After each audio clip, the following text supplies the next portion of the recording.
Terguncangnya ekonomi Amerika Serikat sudah mulai tampak dengan sendirinya, karena dalam beberapa waktu terakhir ini semakin banyak pejabat Amerika Serikat yang mengunjungi China.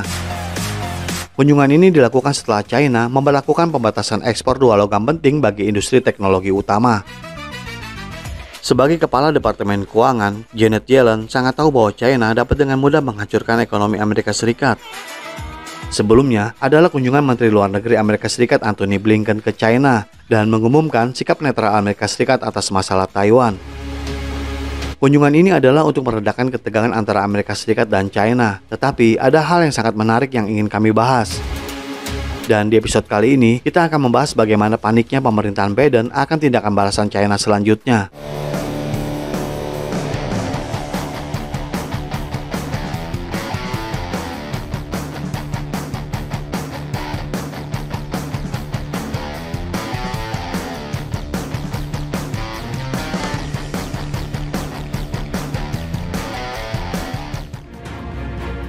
Di tahun 2021, pemerintahan Biden mengumumkan pembatasan ekspor chip ke China dengan alasan ancaman keamanan nasional. Banyak orang tidak mengetahui kenyataan sebenarnya bahwa chip berteknologi tinggi itu dapat digunakan untuk melatih model kecerdasan buatan yang dapat menjadi senjata masa depan. Hingga tahun 2023, pemerintah China masih menerima larangan ekspor ini dan belum melakukan tindakan apa-apa sebagai balasan. Karena pemerintah China mengira bahwa Amerika Serikat akan memahami betapa tidak adilnya pelarangan ekspor ini. Namun kenyataannya, Amerika Serikat seperti menikmatinya. Mungkin Amerika Serikat mengira China masih akan berdiam saja dan tidak melakukan apa-apa. Akan tetapi baru-baru ini, China telah memutuskan untuk memberikan tanggapan dengan membatasi larangan ekspor pada 2 elemen penting yang digunakan untuk membuat chip. Dan setelah China mengumumkan pembatasan ini, harga logam ini mulai naik di pasaran. Ini menimbulkan gelombang kejut yang dirasakan di seluruh dunia, karena chip tidak dapat dibuat karena logam langka ini berasal dari China. Sehingga Amerika Serikat akhirnya memutuskan untuk berbaikan kembali dengan China. Di satu sisi, mereka ingin melarang ekspor chip ke China, tetapi mereka tidak ingin China melakukan tindakan balasan. Langkah Amerika Serikat ini membuat kita bertanya-tanya, siapa yang membuat Amerika Serikat terlihat begitu bodoh dengan membuat kebijakan seperti ini? Upaya diplomatik baru-baru ini yang dilakukan oleh pemerintahan Biden memiliki tujuan yang jelas untuk mengurangi potensi efek negatif dari pembatasan pada ekspor produk berteknologi tinggi ke China. Amerika Serikat tampaknya mengabaikan kekuatan China yang memiliki logam kritis yang sangat penting untuk industri chipnya sendiri. Kedua negara bertujuan untuk mempertahankan saluran komunikasi terbuka dan mengelola secara bertanggung jawab kompetisi yang ada dengan mengurangi risiko mispersepsi dan miskalkulasi. Mereka melakukan pembicaraan yang konstruktif tentang beragam isu bilateral, regional, dan global, termasuk di bidang-bidang di mana terdapat perbedaan pandangan. Keterlibatan diplomatik ini kelanjutan dari kunjungan Blinken baru-baru ini ke Beijing. Sampai di sini, kita mungkin bisa memahami betapa paradoknya kebijakan Amerika Serikat, tetapi memang seperti itulah yang terjadi. Amerika Serikat menginginkan lebih banyak pembatasan terhadap China, tetapi sekaligus menginginkan China untuk tidak melakukan apa-apa. Saat ini, Amerika Serikat berencana untuk membatasi ekspor grafik pemrosesan Nvidia A800 ke China. Langkah ini terutama menargetkan bidang-bidang seperti kecerdasan buatan, quantum computing, dan chip terkait industri pertahanan di China. Beberapa analis setuju bahwa keterlibatan pemerintahan Biden dengan Beijing bertujuan untuk mengurangi dampak pembatasan ini. Bloomberg juga telah melaporkan bahwa Amerika Serikat akan membayar mahal untuk meningkatkan perang chip. Ini berupa larangan ekspor logam tanah jarang yang akan diberlakukan oleh China. Dan ini akan mengeringkan seluruh rantai pasokan industri chip Amerika Serikat. Tampaknya tidak ada kebijakan yang lebih baik lagi dari pemerintahan Biden, selain menempatkan lebih banyak larangan yang merupakan aturan nomor 1 dalam diplomasi mereka.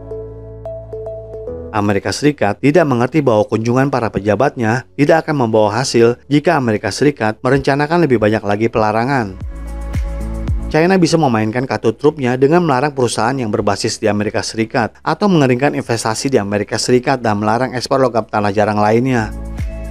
Walaupun tindakan ini terlihat tidak adil, tetapi cukup diperlukan untuk membuat Amerika Serikat memahami betapa seriusnya masalah ini.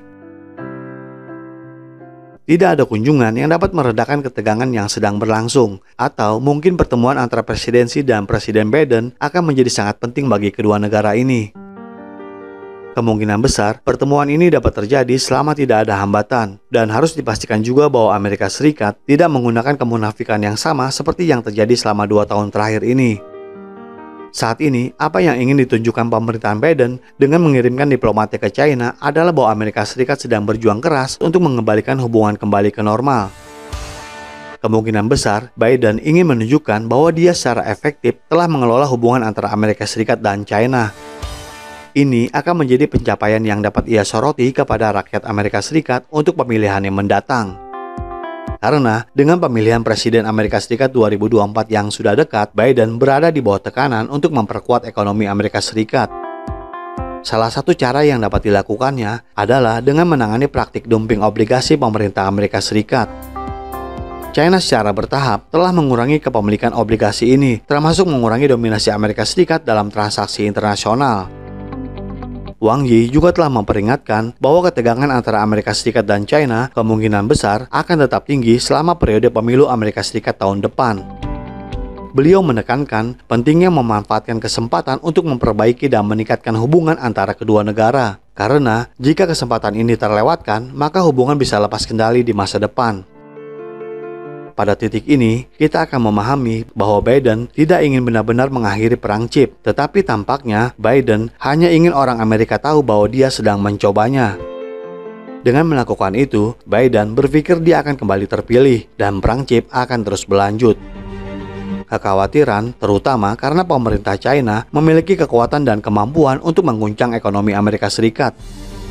Seperti yang dikatakan Menteri Keuangan Amerika Serikat Janet Yellen, di mana kami memiliki kekhawatiran tentang praktik ekonomi tertentu, kami harus mengkomunikasikannya secara langsung. Seperti melepaskan dolar dari cadangannya, di sini China dapat dengan mudah melumpuhkan kampanye pemilihan Biden. Pemerintahan Biden telah mempertaruhkan segalanya, karena telah terlibat dalam pertaruhan dengan memperburuk perang chip saat ini.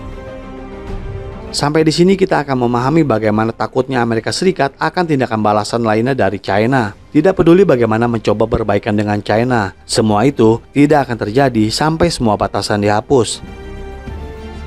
Tampaknya China tidak ingin kehilangan lebih banyak waktu dengan melakukan kunjungan diplomatik feodal, kecuali Amerika Serikat membuktikan keseriusannya. Jadi bagaimana menurut Anda perihal kunjungan Menteri Keuangan Amerika Serikat dan Menteri Luar Negeri Amerika Serikat ke Beijing sebagai upaya meredakan ketegangan dengan China? Atau apakah ini sebagai bentuk kekhawatiran akan pembalasan lebih lanjut yang lebih menghancurkan? Silakan berikan komentarnya di kolom komentar kami. Terima kasih dan sampai jumpa di episode berikutnya.